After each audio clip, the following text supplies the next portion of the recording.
जय श्री कृष्णा। ओम श्री तुलसी नमः। तुलसी देवी श्री लक्ष्मी जी का दूसरा रूप हैं।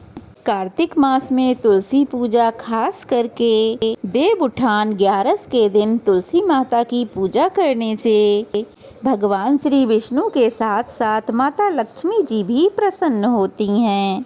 यदि आपने पूरे कार्तिक मास तुलसी जी की पूजा सेवा नहीं की है तो एकादशी से लेकर पूर्णिमा तक पूरे 5 दिन घी का दीपक तुलसी माता को जलाकर आप प्रसन्न कर सकते हैं। ऐसा करने से घर में कभी भी धन धान्य की कमी नहीं होती। जिस स्थान पर शालिग्राम जी और तुलसी माता होते हैं उस स्थान पर भगवान श्री हरि साक्षात विराजमान होते हैं। और वहीं संपूर्ण तीर्थों को साथ लेकर देवी भगवती लक्ष्मी भी निवास करती हैं। पद्म पुराण के अनुसार जहाँ शिला रूपी भगवान शालिग्राम जी विराजमान हैं, वहाँ संपूर्ण देवता, असुर, यक्ष और 14 भुवन मौजूद हैं। जो शालिग्राम शिला के स्नान के जल से अपना अभिषेक करता है उसे संपूर्ण तीर्थों में स्नान का फल और यज्ञों को करने के समान ही फल मिलता है। जब आषाढ़ मास की एकादशी, जिसे देवशयनी एकादशी का नाम दिया जाता है, इस दिन से भगवान श्री हरि विष्णु योग निद्रा में लीन हो जाते हैं। उस दिन से सृष्टि के कार्यभार का सारा काम महादेव के हाथों में चला जाता है। इस 4 महीने की अवधि को चातुर्मास कहते हैं। जब भगवान श्री हरि अपनी योग निद्रा से जाग जाते हैं उस दिन को देव उठनी एकादशी के नाम से जाना जाता है और इस दिन चातुर्मास भी समाप्त हो जाता है। श्री हरि के जागते ही चातुर्मास समाप्त होते ही सभी रुके हुए मांगलिक कार्य फिर से आरंभ हो जाते हैं। और देव उठान एकादशी के दिन तुलसी जी और शालिग्राम जी के विवाह की परंपरा भी निभाई जाती है। ऐसी मान्यता है कि एक दिन भगवान श्री कृष्ण की पत्नी सत्यभामा जी को अपने रूप पर अभिमान हो गया था। उन्हें अभिमान हो गया कि उनके रूपवान होने के कारण ही श्री कृष्ण जी सबसे अधिक उनसे ही प्रेम करते हैं। एक दिन नारद जी कहीं जा रहे थे तो सत्यभामा उनसे टकरा गईं। उन्होंने नारद जी से कहा कि वह उन्हें आशीर्वाद दें कि अगले जन्म में भी भगवान श्री कृष्ण ही उन्हें पति के रूप में मिलें। तो नारद जी ने कहा कि नियम ये है कि यदि कोई व्यक्ति अपनी प्रिय वस्तु इस जन्म में दान कर दे तो उसे वही वस्तु अगले जन्म में प्राप्त हो जाती है। इसलिए आप भी श्री कृष्ण को दान रूप में मुझे दे दो तो वे अगले जन्म में आपको जरूर प्राप्त होंगे। सत्यभामा जी ने नारद जी को श्री कृष्ण को दान के रूप में दे दिया। जब नारद जी उन्हें ले जाने लगे तो अन्य रानियों ने उन्हें रोक लिया। तो नारद जी ने कहा यदि श्री कृष्ण के वजन के बराबर वे सोना और रत्न उन्हें दे दें तो वे उन्हें छोड़ देंगे। तब तराजू के एक पलड़े में श्री कृष्ण बैठे और दूसरे पलड़े में सभी रानियां अपने अपने आभूषण चढ़ाने लगीं। लेकिन पलड़ा टस से मस नहीं हुआ। यह देखकर सत्यभामा जी ने कहा कि यदि मैंने इन्हें दान किया है तो मैं उबार भी लूंगी। ऐसा कह के उन्होंने अपने सारे आभूषण चढ़ा दिए, लेकिन फिर भी पलड़ा तो हिला तक नहीं। यह देख वे बड़ी लज्जित हुईं। जब यह बात रुक्मणी जी ने सुनी तो वे तुलसी पूजन करके वहां से एक तुलसी पत्र ले आईं और पलड़े पर रख दिया। ऐसा करते ही पलड़े का वजन बराबर हो गया। नारद जी तुलसी पत्र लेकर स्वर्ग को चले गए। रुक्मणी जी तो श्री कृष्ण की पटरानी थीं। तुलसी जी के वरदान के कारण ही वे अपनी और सभी रानियों के सौभाग्य की रक्षा कर सकीं। तब से तुलसी जी को यह पूज्य फल प्राप्त हो गया कि वे सदा तुलसी जी को अपने मस्तक पर धारण करेंगे। इसी कारण इस एकादशी को तुलसी जी का व्रत और पूजन किया जाता है और शालिग्राम जी के मस्तक पर तुलसी जी को पधराया जाता है। तो अब जान लेते हैं एकादशी कब से कब तक रहने वाली है। इस बार कार्तिक शुक्ल एकादशी प्रारंभ होगी 11 नवंबर सोमवार शाम 6:47 से और एकादशी तिथि समाप्त होगी 12 नवंबर मंगलवार शाम 4:05 पे।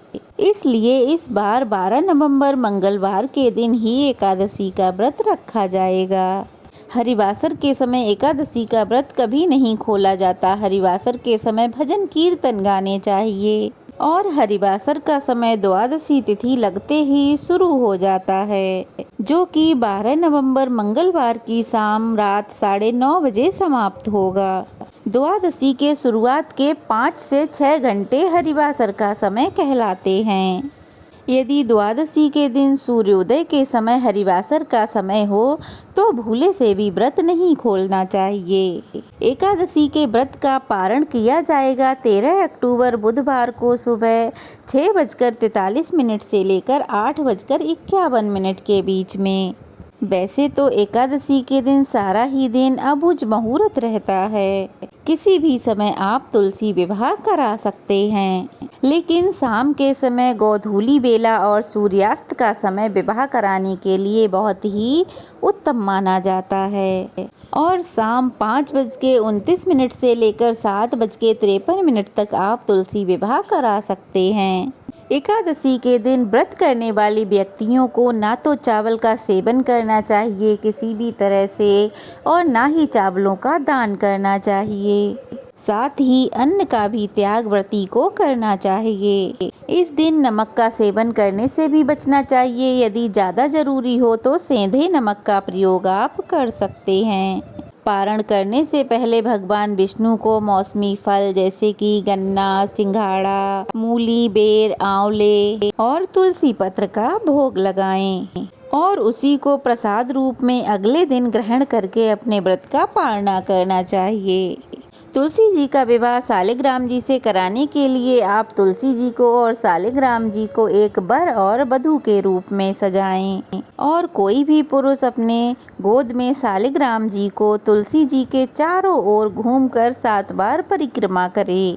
इस तरह से विवाह कराया जाता है। विवाह पूरी धूमधाम से कराना चाहिए। देव उठान एकादशी के दिन शाम के समय भगवान विष्णु का खास पूजन किया जाता है, जिसमें एक खास तरीके से भगवान विष्णु को उठाया जाता है। देव उठान एकादशी के दिन सुबह की पूजा करने के बाद दोपहर के समय में ओखली में गेरू से चित्र बनाकर फल, मिठाई, सिंघाड़े, गन्ना उस स्थान पर आपको रख देना है। फिर उसे डलिया से ढांक देना है। यदि आपके घर में ओखली नहीं है तो आप जमीन पर ही गेरू से या आटे से चित्र बना सकते हैं। उसके ऊपर आप एक दिया रखें। दिया रखने के बाद आप वहीं पर फल और मिठाई रखें।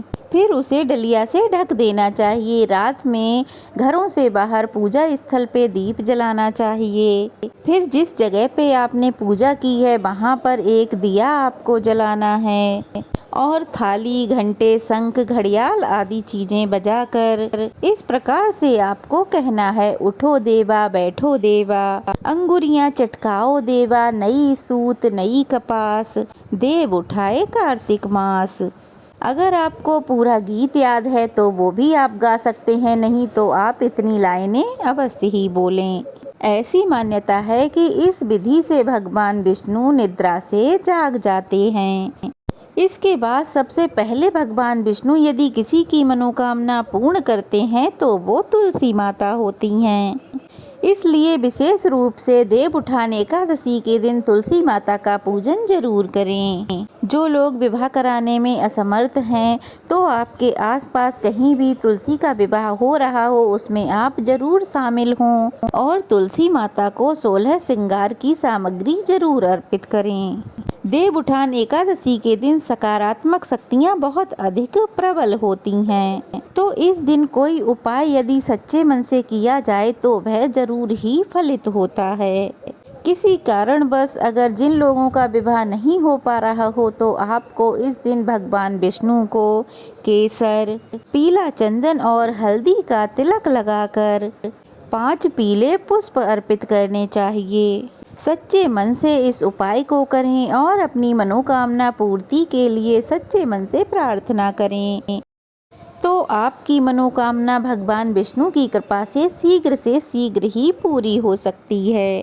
तामसिक भोजन इस दिन भूल कर भी नहीं करना चाहिए। इस दिन आपको ज़रूरतमंद लोगों को अपनी सामर्थ्य के अनुसार कुछ न कुछ दान अवश्य करना चाहिए।